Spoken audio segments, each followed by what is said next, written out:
It's a very special day today. Today you are going to see live gameplay of Frosted Winter Remastered for the first time.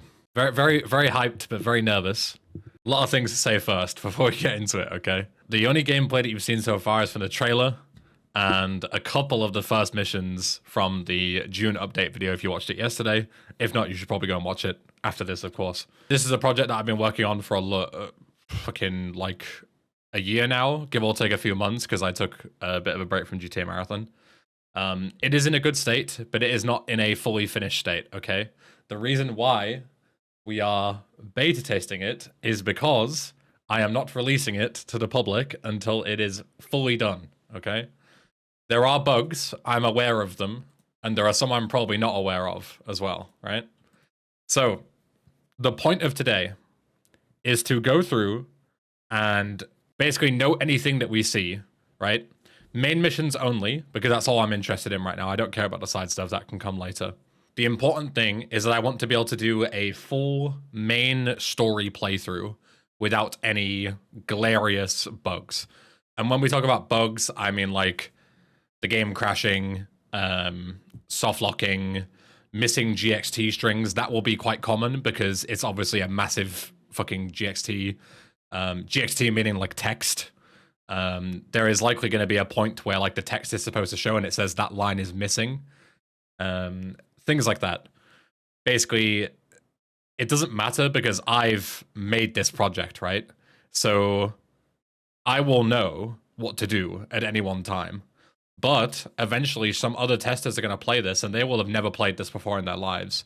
So if we have missing GXT strings, they will not know what to do, and that is bad. Yeah. And also, secondarily, this can kind of act as like a dev commentary in a way. Like I'll be playing through it and I'll tell you what has been changed, because some of it won't be super obvious. Like things that we fixed, you know, things that we've modified and things like that. And just to make sure that it all works in some kind of cohesive manner. Right, let's get moving. You guys ready? I'm going to skip the intro videos because the intro videos are 480p and very ugly on a 1080p display. I would like to redo those, but that's a future thing, so. Also, I'll give a big shout out to the three main people. A lot of people have helped me on this project. But Style has been a massive help, helping me with a lot of the coding stuff. Rob as well, Dinosaur Bites. He has helped tremendously with basically everything. Like he is like the overseer of fucking knowledge of GTA modding. Like any time that we run into any issue, the guy has an answer for it. And he's helped us, like we've stolen a lot of fucking his codes and plugins and shit as well.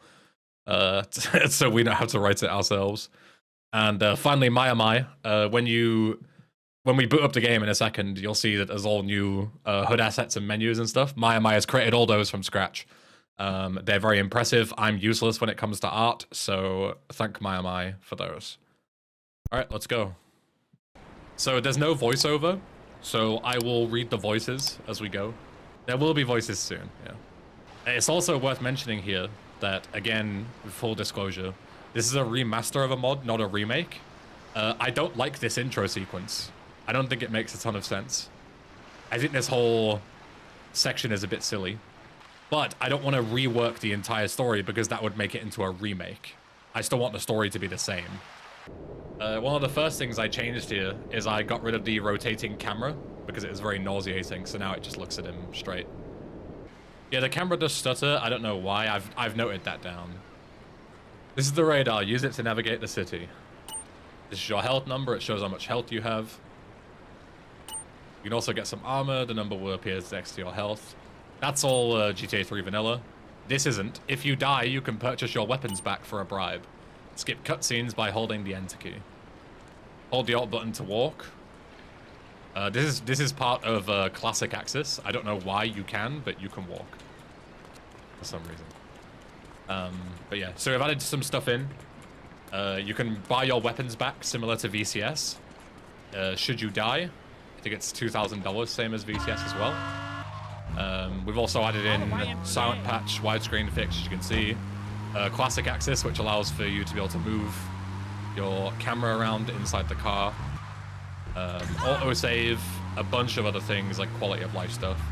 As you can see, the radar is very different. A big thing that we've changed as well is, as you can see, they used every single one of these patches that you see in Portland it used to be open. So whenever you were driving through Portland, you could constantly get stuck and fall into the sewers, which was really, really annoying. So instead, we've made it so there's only one open patch per region to enter the thing. Also, the snow physics have been reverted a lot. So as you can see, you can actually drive normally now, because I fucking hate the snow physics. But that will be an optional thing. You can enable them or disable them in the final build. Nice little shortcut through here. This was always here, this original remastered thing. Having the shortcut through here. Okay, nice and easy.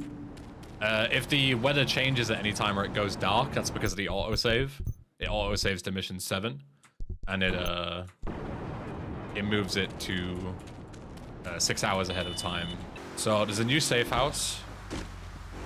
This was always here in Frosty Winter Remaster. One thing I want to do is make the entrance to it more obvious, because as you can see, it kind of isn't, especially with the icon being here. It's not really obvious where you enter. But one thing we did change is we made it so you actually know where to save the game now. Before, this marker wasn't here, and there was no save icon or anything. I would like to make the entrance to this safe house and other safe houses more obvious. I don't know exactly how yet, but yeah. Adding a light above the door would make sense in universe and work. Yeah, I like the idea of that. Some kind of like non-necessarily obvious light pointing to say, you know, hey look, over here. Something else to note as well is we've also incorporated combined fixes. So in GTA 3, you don't know whether something is above or below you. It's always the same blip on the radar. But I don't know if I can showcase it here by being a certain height. I don't know at what point it has to do it. There you go. So as you can see now, the car is below me over there. And on the radar on the bottom left, it now has a triangular blip to show that it's below you or above you, depending on where you move. Combine fixes is awesome for that. This mission used to give you a 1-star wanted level when you entered it. I don't know why it ever did that, because you would lose the wanted level before you even got back onto the road anyway, because you have no chaos points. So I removed that, because there's actually no point in it existing. Just useless code.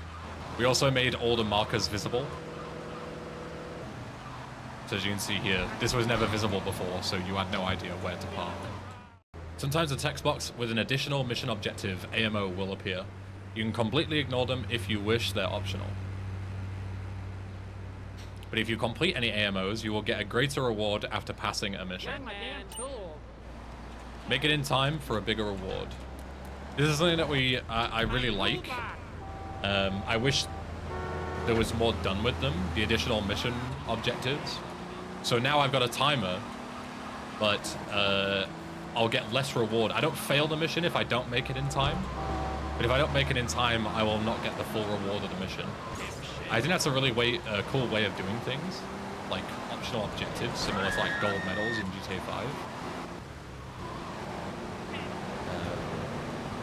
I think it's cool to add extra bits and pieces. Yeah, it was fucked in the update video. Yeah, I forgot to fix it, but I fixed it for this video, so yeah, it's good enough, right? You see, now we get $1,000. I think you get $500 if you don't make it in time. Same again here. This marker was never public, visible before, so you had no idea where to park. And the marker is in a different place compared to the last mission, which I don't like. Fun fact for you, you used to have control in this mission, which would allow you to potentially drive into the explosion. If you take away control from the player, this mission just soft locks. The bomb never goes off. We went down a massive rabbit hole on trying to fix that. It was a very weird issue. Very cool. Alright. This mission used to crash all the time. We've hopefully fixed it up. We have a problem. Tony has hired someone. I missed that because I was yapping. Go to the gas station. So yeah, this mission would crash if you passed it, like 50% of the time. and it would like brick your entire fucking playthrough if it did crash. It was really, really bad. The mission in general was just like, just made no sense. So we've basically rewritten the whole thing. So now when you pull up, you'll see, if you guys have seen this mission before, the guy leaves and then it's gonna pan to Joey to show him recognizing you, and then you fight, which wasn't a thing before. So it puts Joey in the right position, and then you kill him.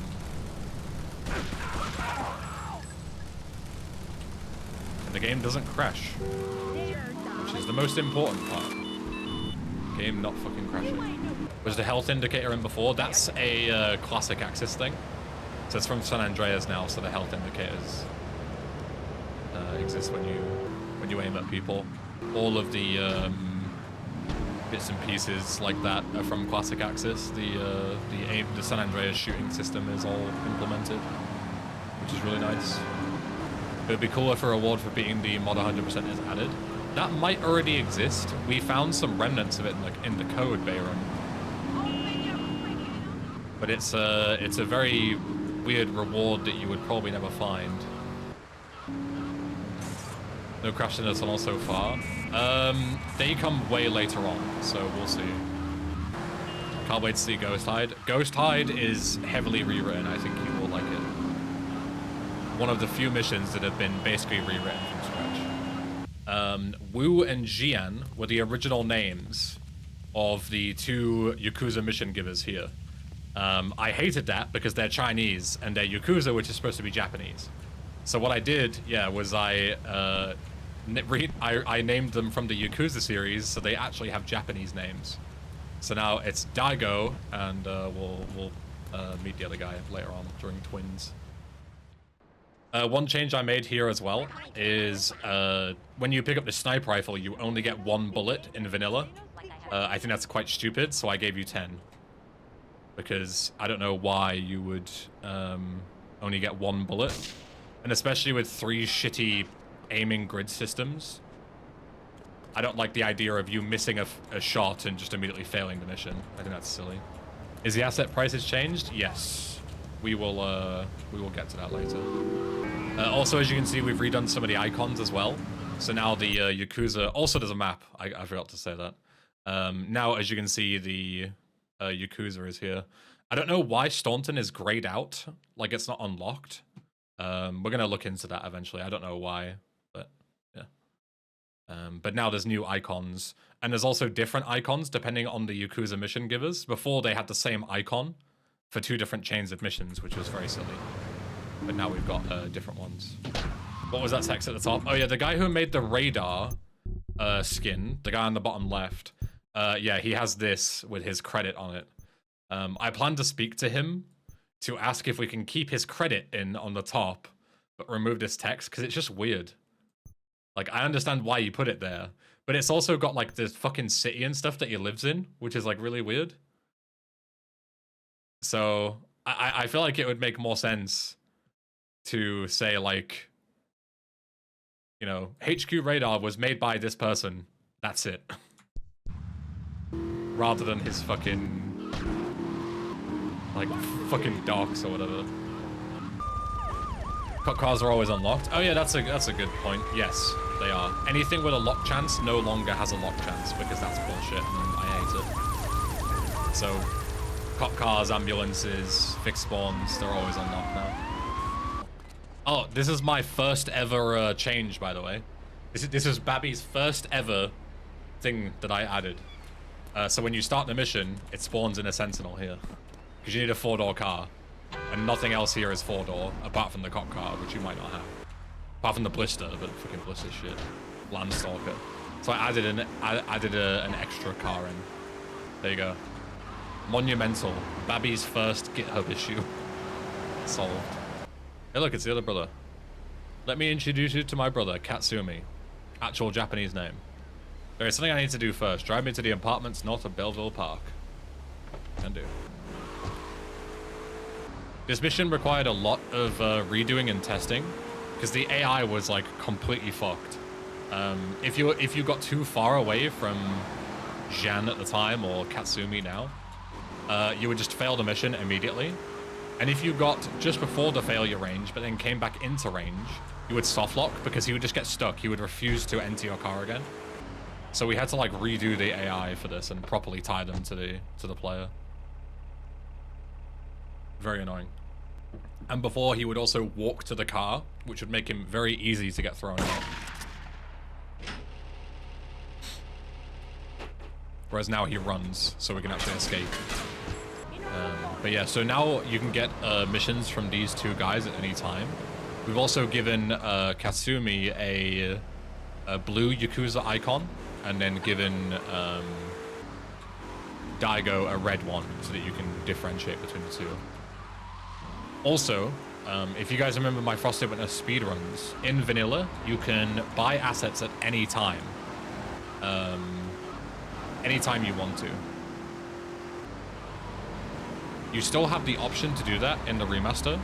We plan to add a feature where if you already have the assets by the time you get to the point where they ask you to buy them, there will be different dialogues for Joey to say, oh, I've already dealt with the assets, basically so that you know it's intentional. Right now, there's nothing that tells you to do that, so it looks like it might be a bug, but it's not. It's an intentional feature. I won't be buying them early just because in testing, it doesn't make any sense to do something that a casual player wouldn't do.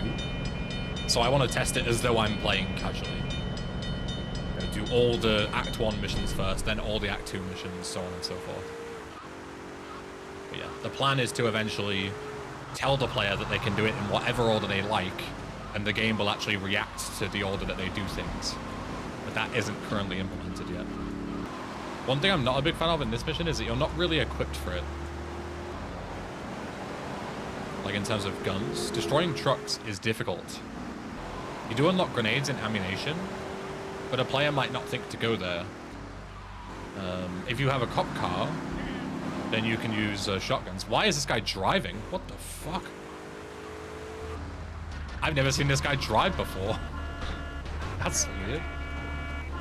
But yeah, you have your sniper rifle and a shotgun, and that's pretty much it. And that isn't a lot of firepower to take these guys out with.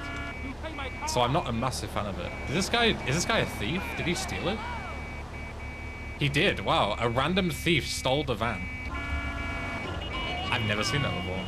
It's not a C-type NPC. Maybe it was just a regular guy then. I don't know. We'll need to look into that. So you don't really have a lot of firepower to take these things out. So I might create a spawn of like a shotgun somewhere to take these things out. Because you're very unequipped for this mission at this point. Maybe some grenades. Should be able to set these vans as locked for all but the player. Yeah, I suppose. This mission has been nerfed, by the way, because originally you would have to go all the way to Portland, collect some briefcases, come back to Staunton, collect some more briefcases, and then go all the way to Shoreside, collect one briefcase, and then come back again. And I felt like that was really shit. It's just so much driving. So instead now, the final Staunton briefcase then just takes you to the end of the mission, so you don't have to go to Shoreside, because it's just such boring, busy work. But yeah, so usually in the original mod, you would have to pick this one up and then go all the way to Shoreside again. But now, oh, money one missing. There you go. There's our first GXT string missing. I'm gonna write that down. But yeah, so you just drive back to the Yakuza guys now, and that's mission done. So this mission is like 2 minutes shorter of holding W, because it's just fucking boring otherwise. Your task is to act as a paramedic and bring the agent to us. You'll make him drop the whole thing. Remember, the agent cannot die. We added some fades in there because originally it would just hard cut to the underground. And the problem with that is that the game can't load everything in fast enough, so it would look really weird, like the streaming issues would look strange. Also, we added the ambulances here. Usually they're not marked on the map. Whenever a mission requires you to grab a vehicle, we always add blips to them now, so if you don't know where they are, you can. Obviously, most people know where an ambulance is, but in case you don't, now you have. Whereas the original mod would just be find an ambulance. If you don't know where it is, tough shit. You're on a time limit, so good luck. And you could just fail at any time due to not knowing every car spawn in the game. Is this guy supposed to be this model in the middle? Okay, okay, just don't hurt him, please. Is that not supposed to be 3 Yakuza guys? Seems out of place here. Maybe I fucked up the models there. Need a boat to reach the plant. Look around the pier nearby. This is like one of my second editions, was adding in the note for the boat here. Because when I first played this mission, I didn't know where I was going. Didn't know where the oil plant was. So I drove all the way to the north and then realized, oh, it's on the other side of fucking water. So now it tells you about the boat that you can take. Anyway, to get rid of the floating arrow above the already entered mission spawns, yes, there is a way to do it. It's just me being a shit coder a few months ago and not properly checking for you being in the vehicle.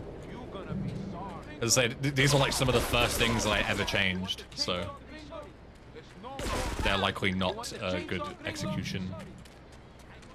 But they're functional, and that's all that matters. If it's stupid and it works, it's not stupid, you know?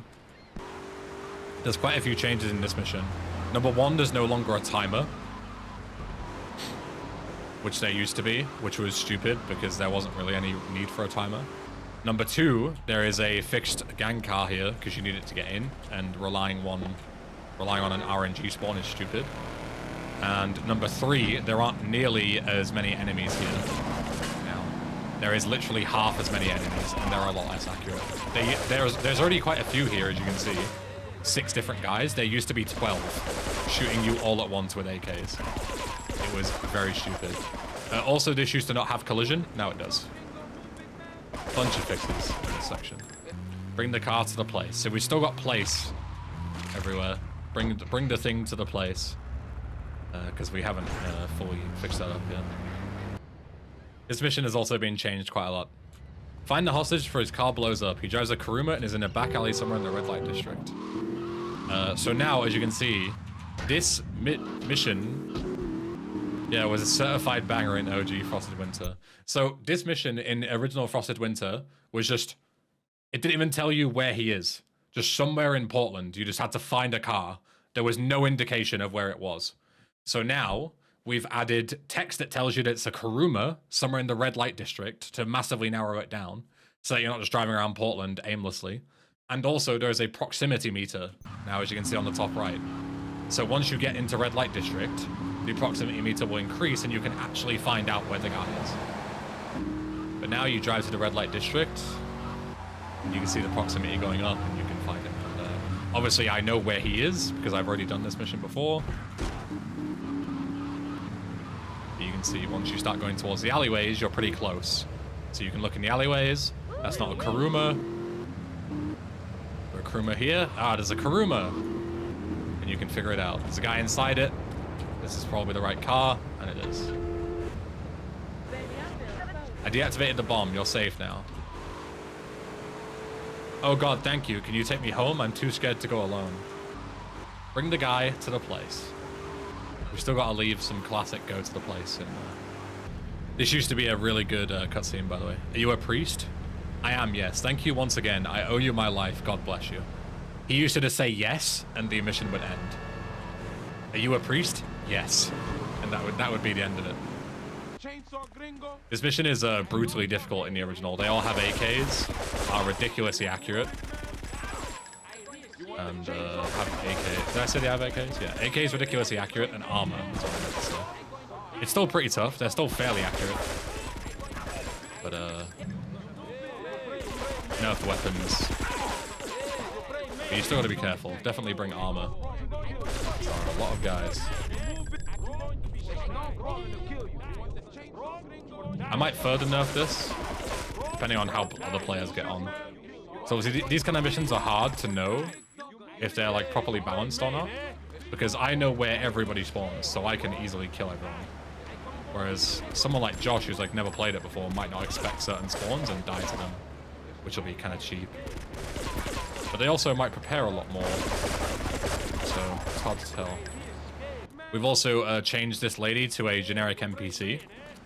She used to be Azuka's model, which is obviously completely ridiculous. That Azuka would be a different character in this game when, you know, canonical 3 characters like Joey already exist, playing themselves. There used to be a mechanic here, once you pass this mission, where you would be able to get reinforcements here. This has been removed entirely because it could brick your save. So if you hired reinforcements, you would start a script which would spawn them in, but then you could save the game. And if you saved the game with the reinforcement spawn, that script would still be running. And if you saved the game with the script running and you tried to load the save, it'd brick. So you would lose your save by interacting with it. So much safer to just get rid of that entirely, because it's kind of a useless mechanic anyway, and you lose access to it later on in the story, so you don't really have it for that long. And who the fuck uses backup in GTA games? Like, who uses that shit? Torch the dealer for a bigger reward. The best thing about this AMO was so the objective would be to burn him alive to get more money, but then the game would give you no way to set him on fire. So no Molotovs, no flamethrower or anything.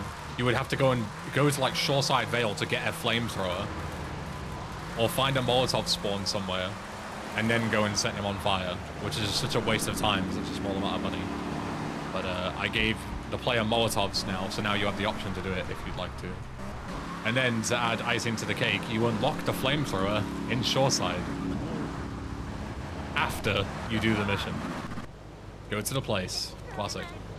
So there's some cool design stuff in this mission as well. We can talk about once we get there. Get the briefcase somewhere on the higher floors. So this mission is ass by default, right? Because like walking all the way up this like fucking 400 set of stairs is really stupid. But if you can survive getting up, we've allowed for a cool way to get down. It's a long way up, yeah. And you've got to come all the way back down again, which is why I wanted a cool way. It's why I wanted a cool way to allow for the player to go up and down. So you see there is a health and armor spawn there. That is for very good reason, which I will show you in a second. Okay.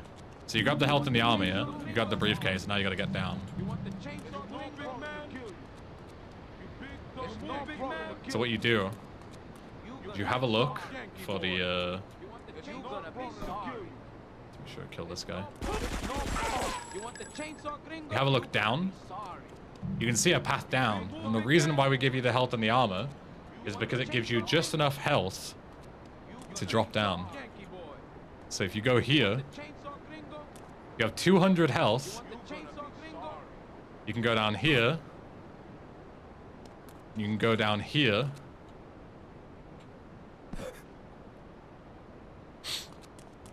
Then you can go down here. And here. And then all the way down to the bottom. There you go. Nobody will find this organically, then they don't have to. It's not the intended way to get down. It is something that smart players who figure it out can be rewarded with. Why does it matter if every player won't discover it? What's wrong with, you know, allowing cool things that not everyone will do? Is cutting the grass a terrible mission because not everyone will find picking up the guy organically? No, of course not. And also, fun fact for you, that was in the original. The only thing we did was we added the health and armor so that you can consistently get down. Otherwise, you would just have to know ahead of time and just, you know, somehow start on 200 health. Also, there's a marked fish van here.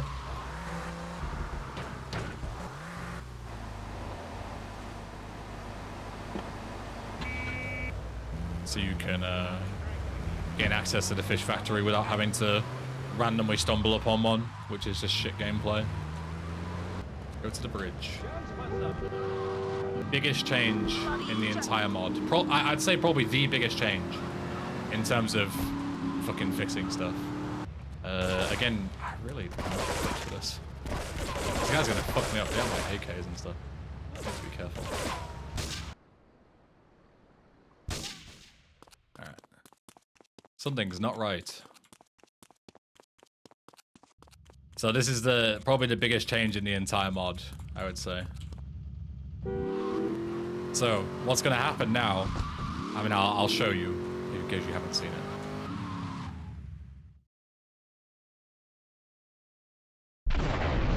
Bridge didn't blow up. It does blow up. This is all normal. So the Callahan Bridge, oh fuck, blows up. But the important thing is if you look at the bridge, before, there was a big problem with this mod, right? And the problem is that once the bridge blew up, you couldn't access it for the rest of the game, pretty much, until the end. The Callahan Bridge is completely inaccessible. But now, the bridge is destroyed in such a way that you can still drive across it. It's more difficult, but it means that you can still access Portland and Shoreside. So before, if you wanted to drive from Portland to Staunton or vice versa, you would have to take the fucking underground train tracks, which is horrible, or you would have to drive all the way to the north and take the tunnel and then come all the way back, which is really slow. But now you can take the bridge exactly as normal. It's just more difficult. So that the collision and the explosion still happens, but you can still traverse it. This saves about 2 hours worth of driving around later. It's crazy how much of a difference it makes. Having no access to the Callahan Bridge completely fucking ruins the pace of the game later on. It's crazy the difference. Even this mission is like 5 minutes shorter being able to use the bridge. Hey look, it's the I found a new place where this bug happens style. That's supposed to be Tony. I came here to make an alliance. Is this a joke? I don't understand what you're talking about. Then why are you with Joey Leone, the traitor of our family? Traitor? It is you who betrayed the family. How could you... I don't have time to listen to this bullshit. The deal is off. That's funny. So there's a bug in the original Frosted Winter where they reuse the same variables. So depending when you go to Ammunition, which I did, I went to Ammunition just a second ago, some people will be Sam Hauser by mistake because it loads the wrong special actor in the wrong slot. And yeah, that's one instance of if you go to Ammunition before this mission or during this mission, then Sam Hauser will load instead of Tony. Long load here is also gone. Yeah, the one where you think the game crashes because it takes so fucking long. And also the fact that the game does randomly crash at the end of that mission as well. All of that is fixed, so this mission is actually playable now. That was like one of the worst missions before in terms of crashing. It was really, really bad. Find and rescue Mickey. You might be able to make use of the bistro's back entrance. You see? I even rewrote the GXT to tell you about the back entrance to the bistro, because it doesn't tell you in the original, but you're kind of intended to use it. And this mission is also far more playable now. We've added a forbidden PEDs, like, cube. So now random PEDs can't spawn in and block you and give you a wanted level and all that kind of shit. So now it's only you and the guys that are spawned in, like the actual, you know, intended NPCs that you fight. Yeah, you're kind of intended to go in this back entrance. Oh, the PEDs cube doesn't quite extend far enough. So there's these 3 PEDs that shouldn't be there. We need to extend that ever so slightly. But it's good enough. You know. The important part is that they're not in the kitchen, so they don't block you and Mickey. And in the top as well. Is this spawned by the mission then? No. Why would the mission spawn these 3 random pets?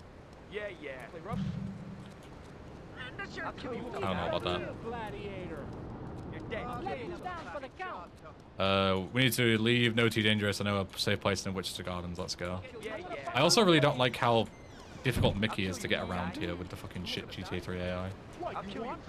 Maybe we just teleport you to outside once you get to him, you know? Like have a little conversation in a cutscene and then teleport out here. I don't know. What was the biggest factor behind crashing as per your analysis of Frosted Winter? Every single mission didn't request the models that were required for the mission. So let's say if an enemy has an Uzi and you don't request the model, if the Uzi isn't loaded in by like you having one or somebody else having one, the game will crash when you start the mission. And the problem was that every single mission didn't request models correctly. So I had to go through and rewrite every single script to request every single model that was needed. One really nice thing, which will actually possibly make or break me passing the mission here, is even in the original Frosted Winter, we didn't add this. There is a bridge that takes you from the airport to Wichita Gardens, which is where we're going. But yeah, this is an original Frosted Winter creation, which means you don't have to go all the way around. And we are going to just make it. We wouldn't have made it if it wasn't for that bridge. So shout outs to that bridge. Oh, and it still says it gives me 600 grand. I haven't fixed that. It doesn't actually give me 600 grand. It gives me 100 grand, as you can see. So I have $199,000. So yeah, so what happens here is now you've got to go and get 6 assets. The original assets cost over $700,000 to buy, which is impossible to do without serious grinding. So the problem is that you would just get stuck here and most people would give up. So what I did was I reworked the assets prices so that they're now in the same line as Vice City. So you know in Vice City, there's like Boatyard 10K, next one 20K, 30K, 40K, 50K. That's how they are in this. So now the parking lot is 10K. I can't remember which one's 20K. But the next asset is 20K. Like for example, the taxi is 30K, head radio is 40K, stadium is 50K, casino is 60K, which used to be 250,000, and the dam is 70K, which used to be 300K. So now the money that you get from here, it's not enough to buy all the assets because all the assets cost like 250 grand, I think. But you can buy a few assets and get the money rolling, and by the time you've done all the assets, you'll be able to buy them all. Like by the time you've done 4, you'll be able to buy the next 2. So that's the idea. So now the gameplay loop can continue. Also now, when you get near an asset, as you can see, we need to increase the radius. I think it's still set to 100 units. I wanted it to be 200. But when you get near an asset, it appears on the map now, whereas it didn't before. So we have assets as a damn mission marker moved somewhere else. Pretty much all of them are moved. Yeah. Also, we've removed the barriers here so that you can actually fucking access the car park. Very important. Park the car at the place. So now when you pass the asset, every 6 minutes... Oh, we still need to get rid of these markers. Forget about that. Yeah, every 6 minutes, a payday, like, briefcase will appear. Yeah, so now the dam's 60K, as you can see, rather than 300K in the original. Find the truck. It's hidden somewhere in Cedar Grove, northeast of the dam. This was also not originally in the GXT. There was no telling of where the truck was. It was just somewhere in Shoreside Vale. But now, players are explicitly told where it is.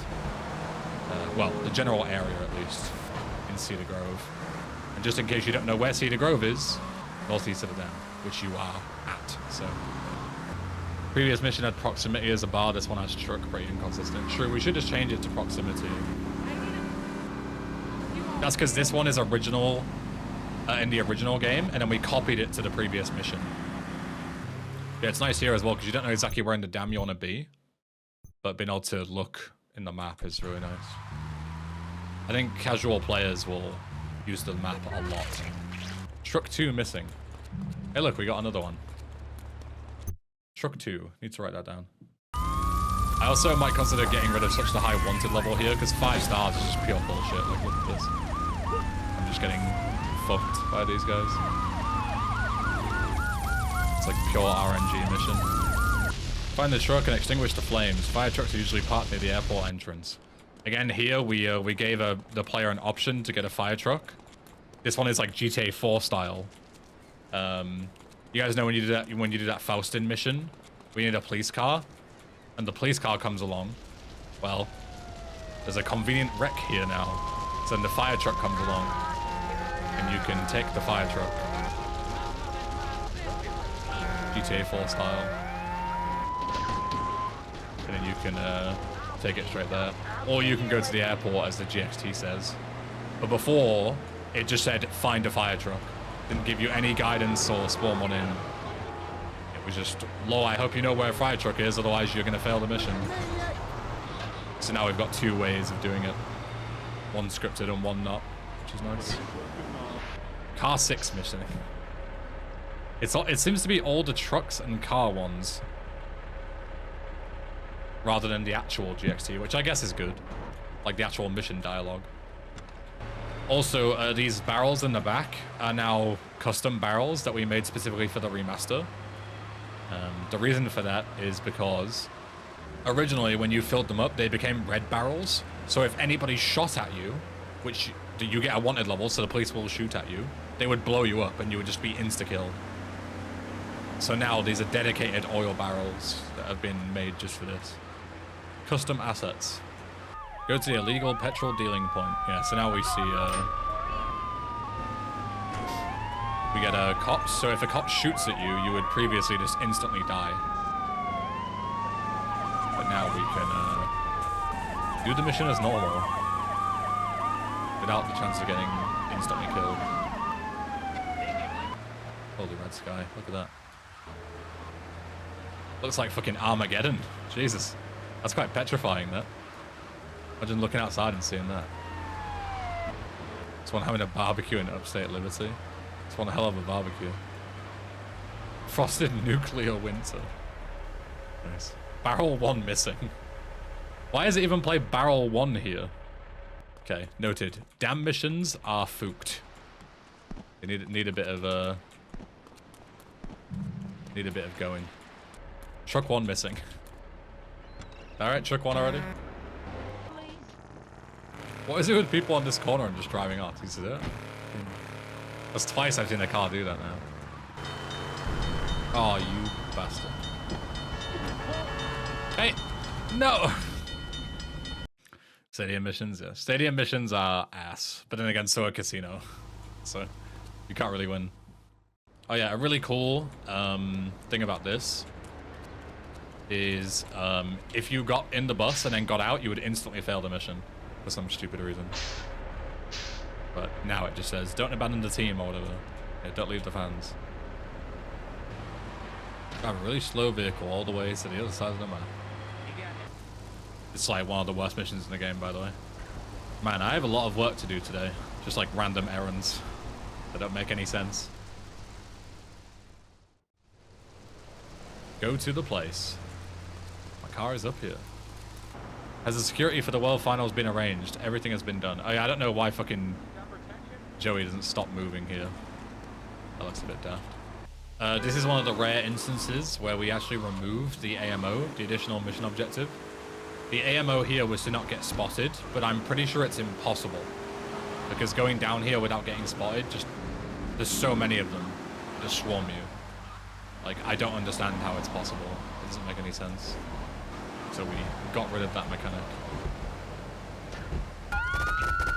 Oh, hello. FBI? Yeah, I know who you are. Lucky you don't have to drive very far here, so it's not too bad. Even then, sometimes you get screwed with roadblocks and stun locked to death. Yep. Amazing. Isn't this game just so fun sometimes? Literally a second away from beating the mission, and I get perfectly stun locked into perfectly busted. Amazing. Good fucking game. Look at that. Look at that game. When do you ever see that happen to anyone ever? Fucking 10-man roadblock. Fuck off, game. 15 fucking road. Look at this shit. And this guy's in the wall. Like, what a joke this game is sometimes. Yeah, spawned right in front of my eyes. Like, ridiculous. Absolutely fucking ridiculous, man. So we reworked this mission a little bit. I haven't tested it. Hopefully it is as it should be.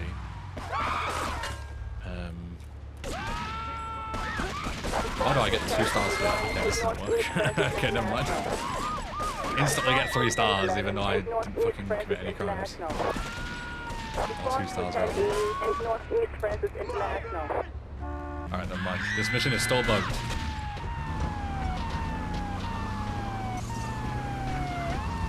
Casino 3.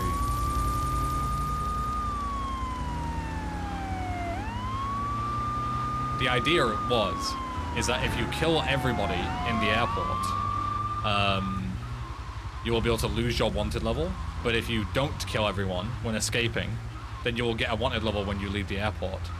But I guess that wanted level has not been set at the correct time. So you just get a wanted level when you go to the airport anyway.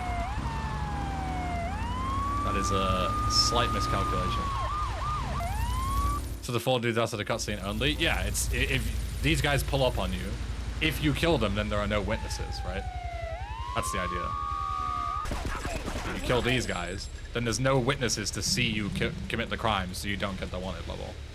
We should also make it so fucking police cars can't spawn in the entire airport, right? Because otherwise this looks a bit daft.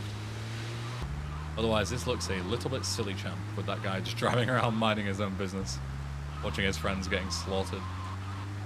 Oh, look, my $1,000. Okay. Alright, cool. Right, I'm gonna call it there for today. Tomorrow, we will do the second half. It also worked out because we're about halfway through. Take care, miss you all, bye. Mwah.